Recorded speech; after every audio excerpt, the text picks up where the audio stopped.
our forward line, is it world class? Can you compare it to the likes of the teams that have got into the semi-finals, the likes of Real Madrid, the likes of PSG? Can you compare Arsenal's forward line to any of those teams? No, you can't, because these teams have got players who can actually take the game out of their own initiative, drive forward, drive and try to beat a man, get into the box and try to do something that can produce a goal. Hey, what's up? This is 4G Ghana, and Arsenal have been bumped out of the Champions League in the quarterfinals by Bayern Munich.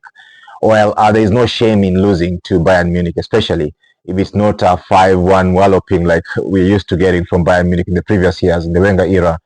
This was a respectable loss, if you can call it that.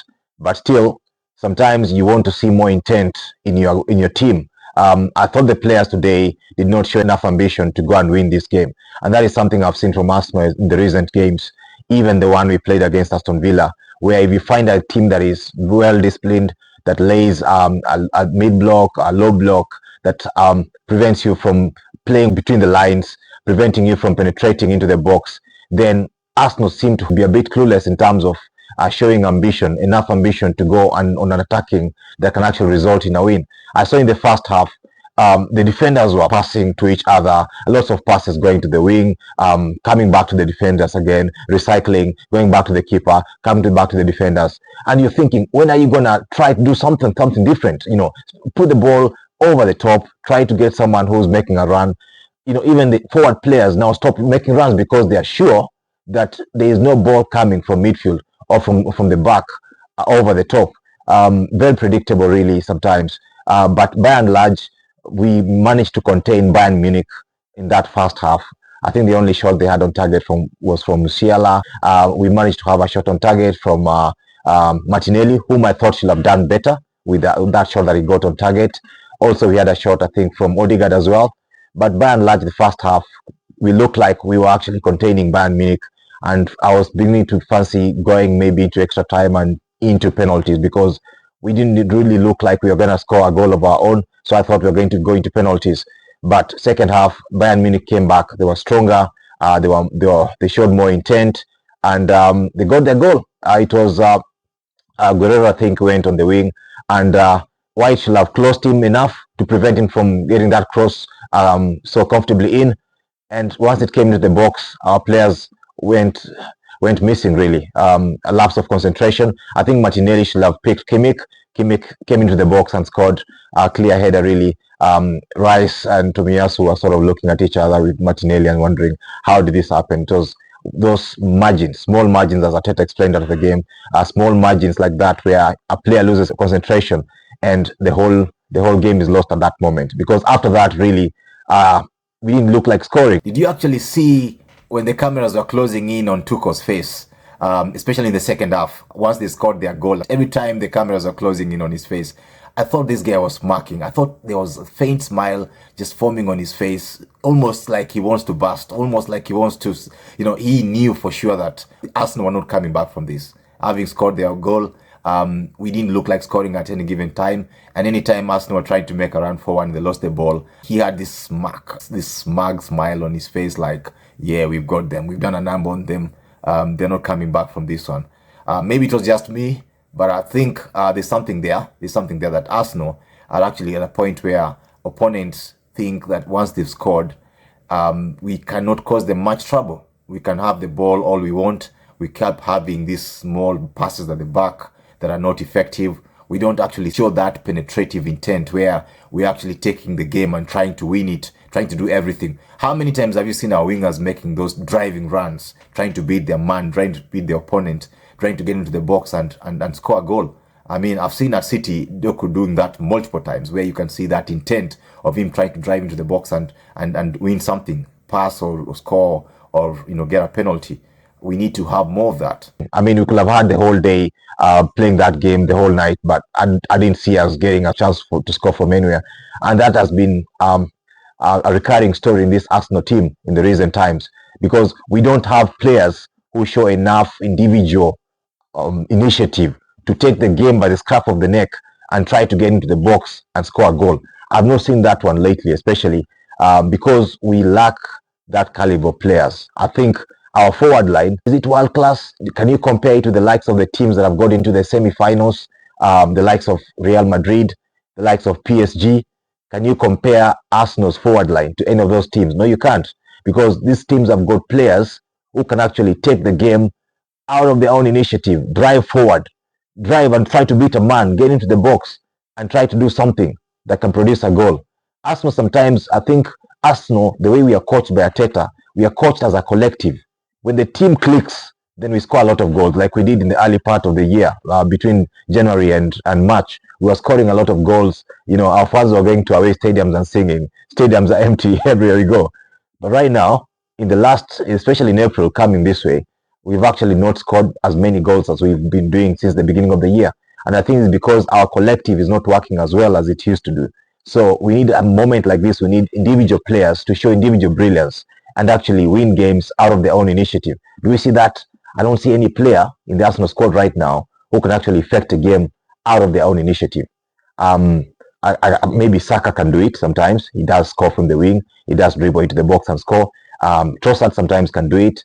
But how often do we see that? How often do we see an Arsenal player proper banging a free kick into the net, or a 40, 30-yard screamer, 25-yard screamer out of nothing? We don't see that very often. I mean, even teams that we consider to be mid-table in the Premier League, like West Ham, have got players like Kudus who can actually affect the game individually out of their own individual brilliance. Even teams like Palace have got Eze, who can actually play through the lines, dribble through the lines, and get into the box and cause trouble. How many times have you seen an Arsenal player running through the midfield, through the lines, with intent, trying to penetrate, to get into the box and cause trouble, at least get a free kick or get a penalty? I don't see that very often. I don't know whether it's the way Arteta coaches them, or it's just that our players have lost that side of the game because of the system. But anyway, I'm not trying to have a go at Arteta. I'm not trying to say that he has not done his job properly. What I'm saying is that we need to go into the transfer market this summer with the intent of getting players who can show more initiative in big games like this one, especially in Europe, where you're playing against the big boys at this stage in the competition. You need more tools in your locker. Yeah, so you ask, what kind of players can we bring to show up our forward line? You know, give us more ambition. You know, I'm talking about players like Rafael Leao from AC Milan. You know, plays on the left wing. Of course, it'll be very expensive to get, upwards of maybe 80 million pounds. But he's a proper good player. You know, he's the kind of player who can get you off your seats when you're watching the game. You know, he's a proper talented player. He can score plenty of goals, and he can beat his man. He likes beating his man for fun. We also have Nico Williams from Atletico Bilbao, I think, from Spain. Young kid, plays on the right wing. He could give Saka that much needed rest. I've also seen a winger called Luke Bacchio, who plays for Sevilla. I was very impressed with him in the game with England that they had recently, the friendly that the Belgium national team had with England in Wembley. He seemed to have bags of tricks, tried to beat his man, very positive going forward, and he could actually make a difference to this Arsenal side. And now maybe we can focus more on the Premier League, and we got these games coming thick and fast. This weekend we are playing away to Wolves, and then we are coming on Tuesday at home to Chelsea. So 2 games are gonna be difficult, especially picking ourselves up after such a demoralizing loss, 2 in a row, back to back. A loss against Aston Villa, now a loss against Bayern Munich. Can Arteta manage to pick the boys up and motivate them for them to have one good goal now that we're just focusing on one competition? City also bumped out tonight by Real Madrid. I watched the penalty shootout with a lot of satisfaction. And it's not a good thing when both English teams get bumped out of the Champions League. But at least you're thinking maybe that might take a bit of steam out of their domestic season, out of their Premier League. Hopefully, if they slide, if they lose that 2-point lead cushion that they have, if they go on and lose a game or two, then that might give us a chance of getting back in and maybe sneaking up to the trophy. But it's a bit disappointing, really, out of the Champions League. You know, the final is coming to Wembley, and we're not going to be there. So it's a shame. But I think this team is growing. This team is learning. And I know if we manage to go into the summer with ambition and sign proper good forwards, better caliber forwards. We need a striker. We need a winger or two. And we also need a midfielder who can actually make runs through the lines, who can effect a game, who can do more from midfield. I mean, it's not as we're not strangers to this kind of players.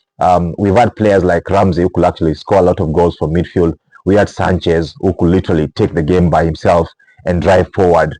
We've had players like Wilshere, although his Arsenal career was short-lived, but he could actually take the game and drive forward. Even the likes of Walcott could do very, very well driving forward, making runs, trying to beat his man, using his pace. We've had players like Samir Nasri. We've had players like Rosiski. We have players like Ashavin. These are players who could actually try to do something out of their own initiative. I mean, of course, going further back, you can talk about Van Persie, Thierry, and the others. So we absolutely need to go and strengthen our squad, get players who can do more damage to the opponent out of their own talent, out of their own initiative. Okay, thank you so much. If you're watching for the first time, I know most of you are watching for the first time because this is a new channel. Please, please, please subscribe and like and comment. Let us grow this channel together. For Ghana, I'll be bringing more reviews. I'll be bringing more Arsenal news. And in the summer, I'll be doing a lot of transfer window news so that we grow this channel together. Peace. See you later. Bye-bye.